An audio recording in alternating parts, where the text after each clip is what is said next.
Kagiso, would you have preferred to bowl first today? Generally, if you're playing two spinners, then you'd want to bat first.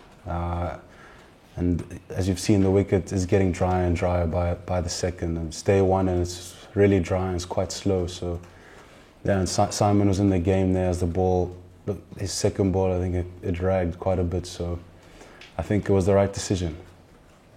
Thanks, Tarplett. Who would like to go next? Yeah, just to follow up on that though, when you saw conditions, knowing what you'd done to England's batters in the first game, you must have fancied having another go this morning. As I've said, you know, we played two spinners for a reason, knowing that it can get quite dry out there, so it is what it is. Neil? KG, how do you explain your Test career batting average of 11?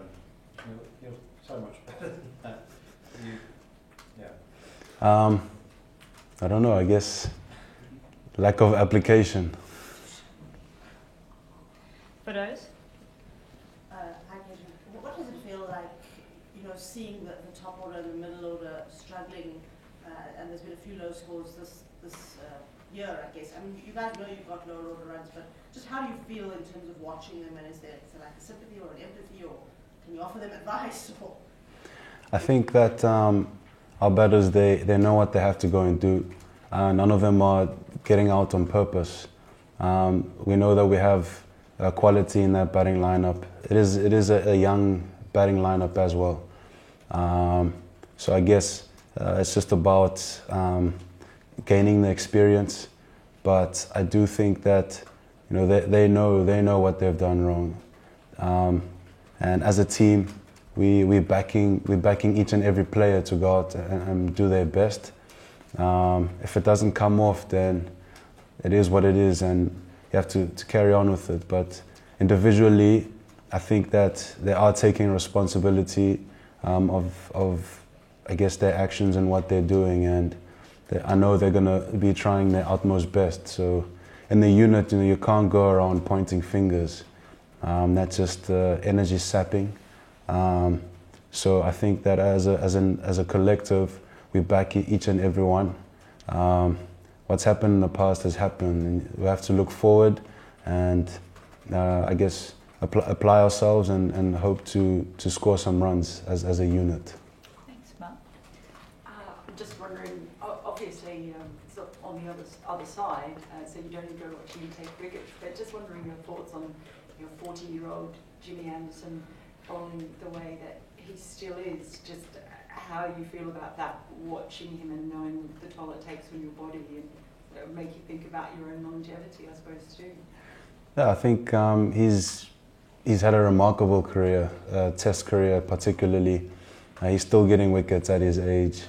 Yeah, he's a legend of the game, and he keeps proving why he is. So he's a phenomenal bowler. He showed that again today. I guess, you know, playing only Test cricket, I guess that helps with his longevity. But in the same breath, England play a lot of test matches in a year. But yeah, he's done remarkably well, and I guess probably having a beer with him after the series and ask him a few questions would be something I need to do. KG, Marco Jansen was an important part of the Lord's win. Made a good impression. Did you, as a fellow fast bowler, did you feel for him being left out today? Yeah, I mean, the selection issues where we had to play two spinners. I mean, and Marco missing out. He's an exciting talent.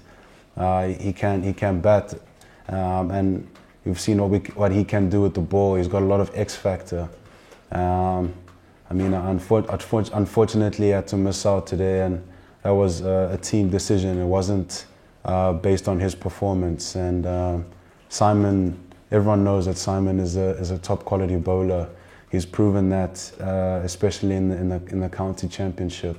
So I guess if you had to look at the replacement, it's not a bad one. But Marco's got a long career ahead of him, and he's going to be playing a lot more games. So I guess he wouldn't mind the rest because he's going to be playing a lot more over the years.